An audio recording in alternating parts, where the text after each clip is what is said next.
Please bear with me. The sun's going down. The lighting might change while I'm doing this.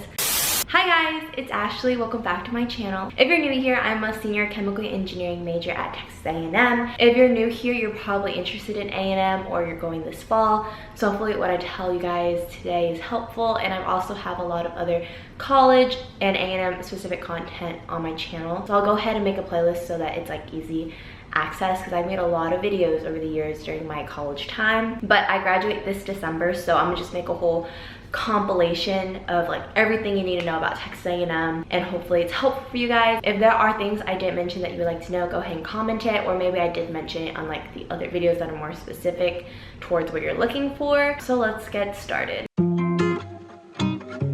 Once you're an Aggie, you're always an Aggie, and the Aggie network is a real thing, especially in Texas. The Aggie ring, it's like so cool when you get to meet other Aggies. My internship this summer, I got it through the Aggie network. I highly recommend going to the career fair. I know the engineering career fair happens the fall and the spring. Go freshman year, even though you're most likely not gonna get an internship or like an interview, but just talk. It's your opportunity to practice, to network, and more often than not, it's the same recruiter that comes back every semester and every year, and so if they see you keep coming back to them every year, then they're gonna remember you. Start job searching in the fall. You're more likely to land an internship during the fall than the spring. Spring, they're most likely looking for a co-op. Go to the career fair, go network. There's a lot of networking opportunities at A&M, so use your Aggie network to the best of your abilities. Obviously, A&M is in College Station. It's a small college town. We're not in a big city. That's what I love about it. I love that I'm in a small college town because it's just the vibes are right. Houston's an hour and a half to 2 hours away. Austin is also nearby. Those are two major cities. If you're just like wanting a spontaneous like day trip, if you're down for that, go for the weekend. I've done that plenty of times for both cities. And I love how safe I feel, because whenever I walk through UH or UT, I don't feel that safe to be able to walk by myself, especially like late at night as a female. If for some reason feel unsafe or want someone to walk with you, you can literally call the Corps. I believe there's a number behind your ID card, and you can call the Corps and they'll send someone to escort you back to wherever you need to be. South side is mainly dorms. North side is mainly like my engineering classes. There are still dorms north side, but most of the dorms are south side. There's two dining halls. There's one north side and south side.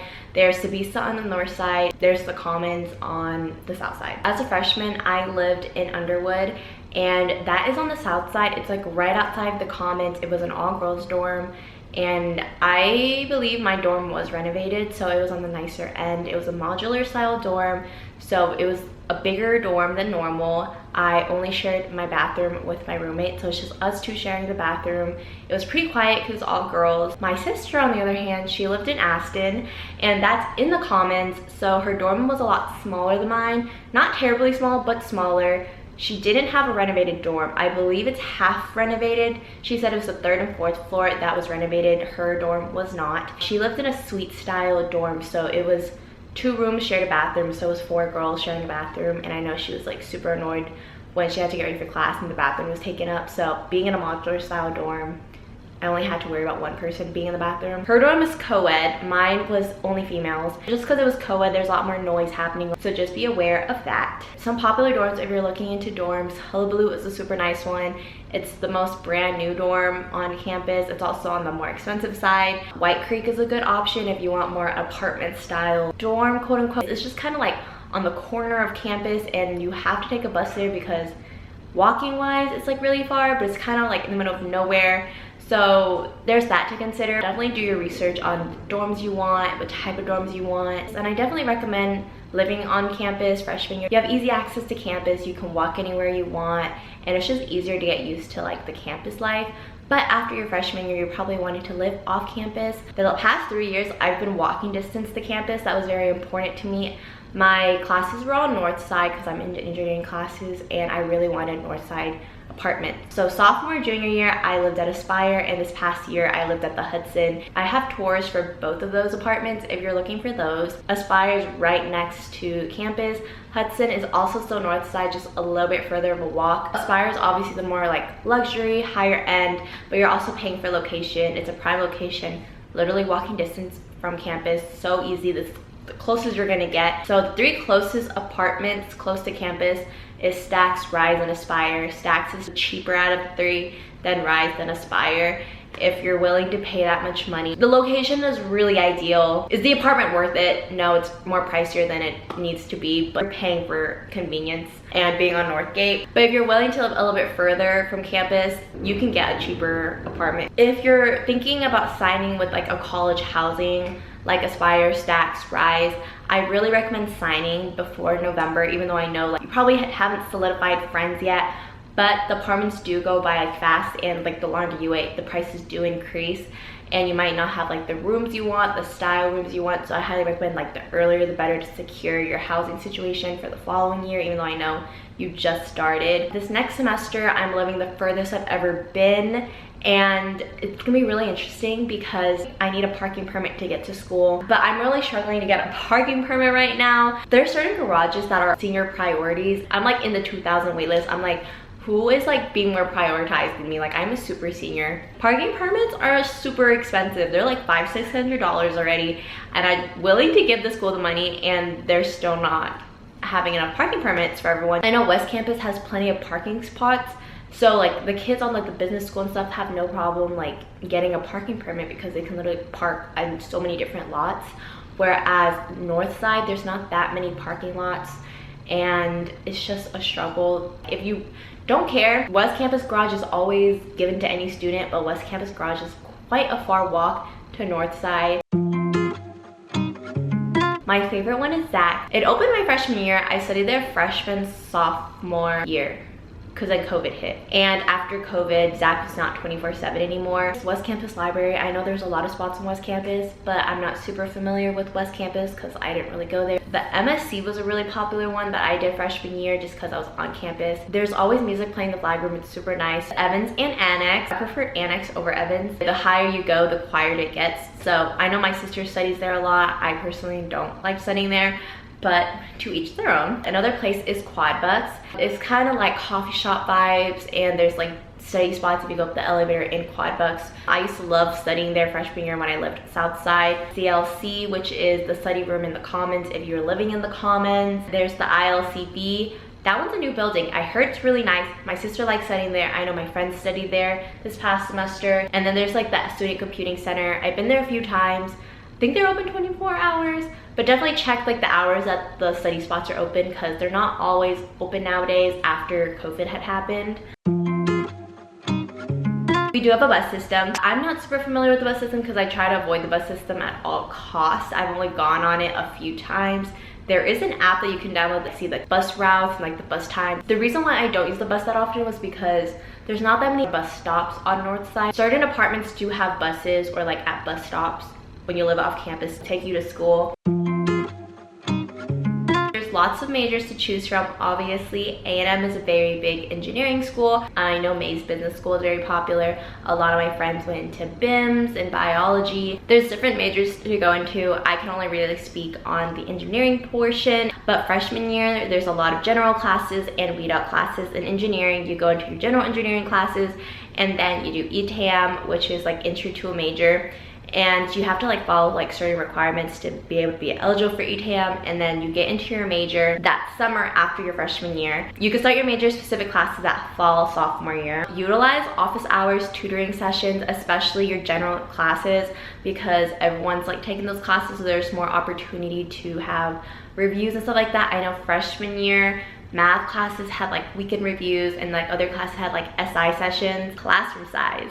So freshman year, obviously, because you're in general engineering, most of your classes are probably around 75 to 100 students, and there's so many sections to choose from, so many teachers, sections, like there's a lot.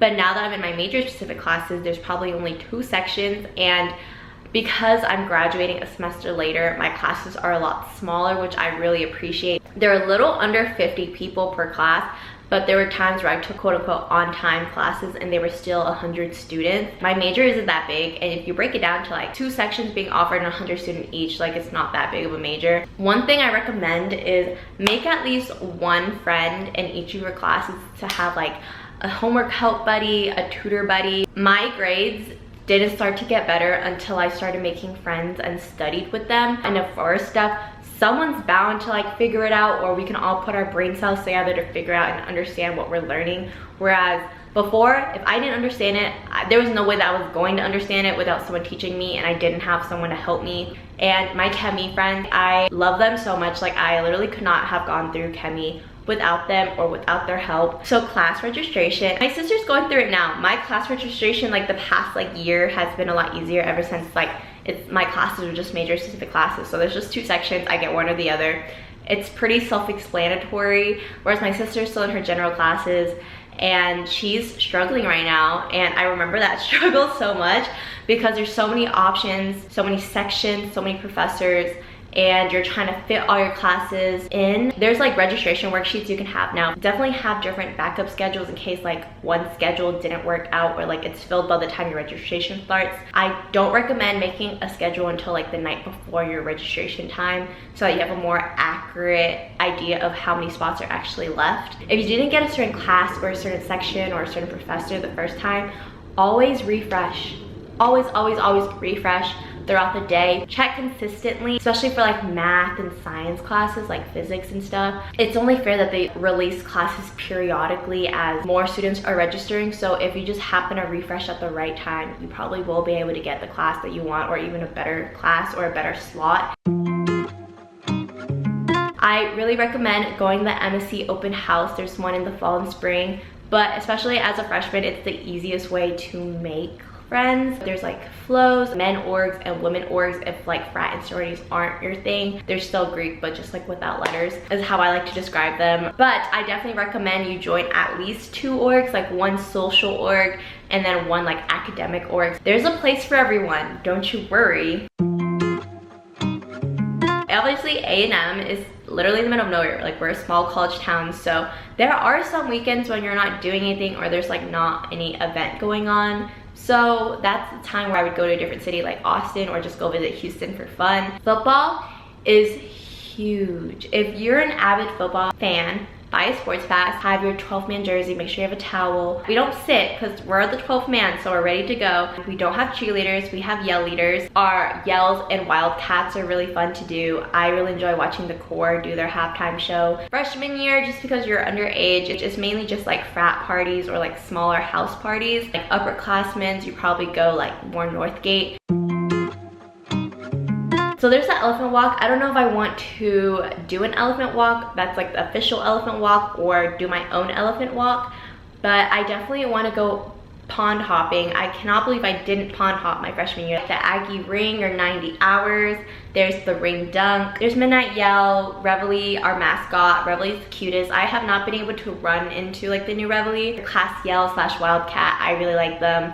Like the passive back Ags, I think the yells are really fun. So those are some traditions at A&M. CSTAT has definitely developed a lot these past few years. We already have Sam's. We're getting a Costco currently being built.